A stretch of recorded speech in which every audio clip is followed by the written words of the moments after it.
ဒီနေ့ခေတ်မှာ social media ခေတ်စားလာတာနဲ့အမျှ online လိမ်လည်မှုတွေလည်းများပြားလာပါတယ်။ကျမတို့အနေနဲ့ဒီလိုအန္တရာယ်တွေကိုကြိုတင်ကာကွယ်နိုင်မှုအတွက်လိမ်လည်သူတွေရဲ့လှည့်ကွက်များနဲ့တိုင်ကြားနိုင်မယ့်နည်းလမ်းတွေကိုကြိုတင်လေ့လာသိရှိနိုင်မှုအတွက်ပြောပြပေးချင်ပါတယ်။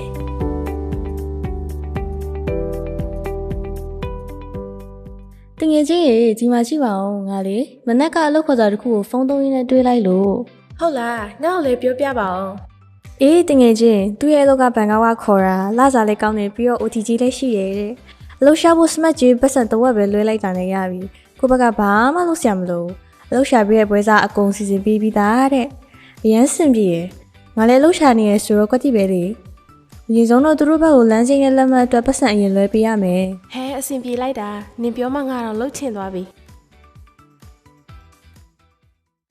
တကယ်ကြီးရေလို့ပါအောင်ငါတို့လိန်ခံရပြီထင်တယ်ဟဲဘာဖြစ်တာလဲပြောပါအောင်အရေးတကြီးနဲ့လှမ်းလိုက်တာငါနေ့အရင်တစ်ခါပြောပြတဲ့အလုပ်လေအဲ့လူကငါဆီယံဝင်လဲလိုက်ပြီးတော့မှအလုပ်ခေါ်တာစောင့်နေတာအခုကျတော့ငါ့ကို Facebook ကနေ block သွားပြီးတော့ဆက်သွယ်လို့လည်းမရတော့ဖုန်းလည်းဆက်လို့မရတော့ငါပတ်စံနေလိန်ခံလိုက်ရပြီတဲ့တူတယ်ငါဘယ်လိုလုပ်မလဲမသိတော့ဘူးငါရန်စိတ်ညစ်တာပဲတကယ်ကြီးရယ်ကူညီပါဦးဟဲကြားတာစိတ်မကောင်းလိုက်တာငါလည်းဘယ်လိုကူညီရမလဲမသိတော့ပါဘူးလိမ်လည်သူများက Facebook သို့မဟုတ်တခြားလူသုံးများတဲ့ application တွေကိုအသုံးပြုပြီးတော့ဝင်ငွေကောင်းတဲ့အလုပ်အကိုင်တွေရှာဖွေပေးမယ်လို့လိမ်လည်လေးရှိကြပါတယ်။မိမိအနေနဲ့အလုပ်ကိုင်ရရှိနိုင်မှုအတွက်အယုံလွယ်ပြီးငွေလွှဲပေးလိုက်မယ်ဆိုရင်တော့လိမ်လည်သူတွေကအဆက်အသွယ်ဖြတ်ပြီးမိမိတို့ရဲ့ပတ်စံတွေကိုလိမ်လည်သွားမှာပဲဖြစ်ပါတယ်။ဒါအပြင်လိမ်လည်သူများသည် online ချင်းငွေလုပ်ငန်းများအဖြစ်လဲဟန်ဆောင်ကလိမ်လည်လေးရှိကြပါတယ်။အတွင်းနှုံးသက်သာတဲ့ချင်းငွေများကိုချင်းရွံအတွက်သွေးဆောင်ဖြားရောက်ပြီးမိမိရဲ့မှတ်ပုံတင်ဘဏ်နံပါတ်စတဲ့အကိုကြီးကိုရာအချက်လက်များကိုလိမ်လည်ကရယူကြပါတယ်။သူတို့လိုချင်တဲ့အချက်လက်တွေရသွားပြီဆိုရင်တော့အဆက်အသွယ်ဖြတ်သွားပြီးမိမိရဲ့အချက်လက်တွေကိုတခြားမကောင်းတဲ့နေရာတွေမှာပြန်လည်အသုံးပြုလေးရှိကြပါတယ်။ဒါတွေမကသေးပဲငွေများကိုလိမ်လည်ရန်အတွက်ငွေကြေးဆုံးရှုံးနိုင်တဲ့ application များကို download ဆွဲဖို့အတွက်လိမ်လည်ကြပါတယ်။များသောအားဖြင့်အထူး promotion ပေးခြင်းနဲ့လက်ဆောင်ပစ္စည်းများရရှိကြောင်းပြောပြီးလိမ်များမှတဆင့်တည့်ရဲ့အချက်လက်တွေကိုရယူနိုင်တဲ့ application တွေကို download ဆွဲခိုင်းကြပါတယ်။တကယ်လို့မိမိကသာသူတို့ပြောတဲ့အတိုင်းလုပ်လိုက်မိမယ်ဆိုရင်တော့မိမိဖုန်းကိုထိန်းချုပ်ပြီးဘဏ်များကိုလည်းရရှိကငွေကြေးများကိုခိုးယူလေးရှိကြပါတယ်။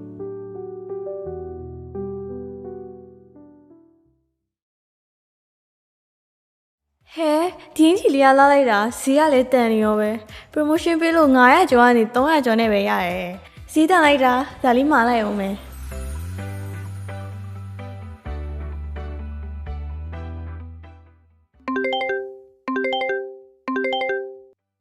ฮัลโหลสวัสดีครับผมมาส่งพัสดุครับဟယ်လိုพี่ခဏလေးနော်လာပြီမှာလာတဲ့အင်ကြီးလေးတော့ရပြီဟဲ့ဒါရပါကြီးလေဘာကြီးတော့ငါမရတဲ့ဟာလည်းမဟုတ်တခြားစီပဲလာလည်းမလာနေဘူးသူမဖို့တာလားမသိဘူးဟဲ့တငယ်ချင်းတယောက်တည်းဘာတွေဖြစ်နေရလဲအေးတငယ်ချင်းရဲ့ငါလည်းမပြောချင်တော့ပါအရင်တစ်ပတ်ကလေငါ online မှာပစ္စည်းမှာလိုက်တာအခုရောက်လာတာငါမရတဲ့အင်ကြီးလည်းမဟုတ်ဘာကြီးလည်းမသိဘူးတခြားစီပဲဒါဆိုရင်တော့နေအလိခံလိုက်ရပြီနဲ့ထင်တယ်လိုင်းပေါ်ကပစ္စည်းမှာရင်တေချာကယူဆိုင်ရတယ်ငါလည်းအရင်တစ်ခါဖြစ်ဖူးသေးတယ်ငါအပြင်သွားနေတော့အိမ်ကိုပစ္စည်းလာပို့တာလေငါလည်းမမှားထားပဲနဲ့အဲ့ဒါကိုအမေကမသိပဲနဲ့ပစ္စည်းယူပြီးငွေရှင်းလိုက်တာ900ကျော်တော့အလိခံလိုက်ရတယ်အဲ့လိုဖြစ်ဘယ်လိုနေရာမှာတန်ရမလဲနေသိလား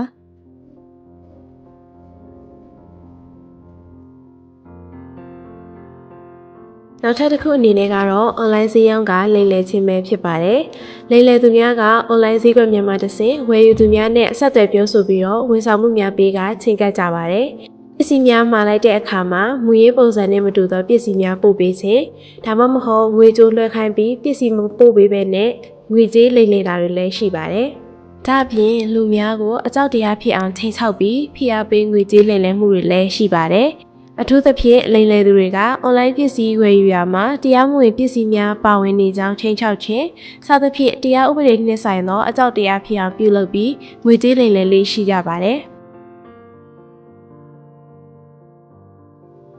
ရာဒီလူလေးကတာရလိုက်တာဘယ်သူမှစားဖို့လည်းမသိဘူးစားလေးဝင်ကြည့်လိုက်အောင်မယ်။အော်ဒါငါရဲ့ငယ်တငယ်ချင်းပဲ။တငယ်ချင်း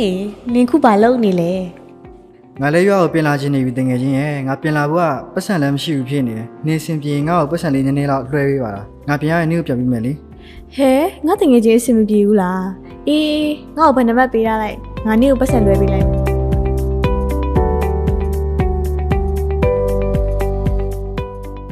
ငါတကယ်ချင်းငါ့ကိုစာမပြန်တာတစ်ပတ်လောက်ရှိပြီ။ तू ပြန်လာနေပြီလားမသိဘူး။ငါစကားသွားပြောကြည့်အောင်မယ်။ဟဲ तू ငါ့ကိုဘလော့သွားပါလား။ဘာလို့လဲမသိဘူးနော်။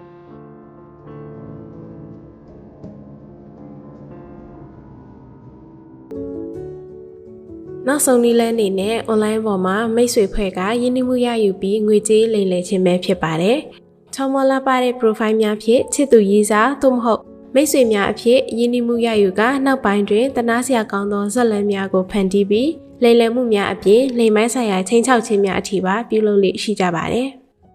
လူအများစုကဒီလိုမျိုးကြုံတွေ့လာရတဲ့အခါမှာတိုင်ကြောင်မှုတွေလုပ်နိုင်နေဆိုတာကိုမသိကြပါဘူး။ဒါကြောင့်ဒီလိုမျိုးကိစ္စတွေကြုံတွေ့ခဲ့မယ်ဆိုရင်မိမိအနေနဲ့လိမ်လည်သူတွေရဲ့အချက်အလက်များနဲ့ profile ကိုသက်သေအဖြစ်အသုံးပြုနိုင်ဖို့အတွက် screenshot ရိုက်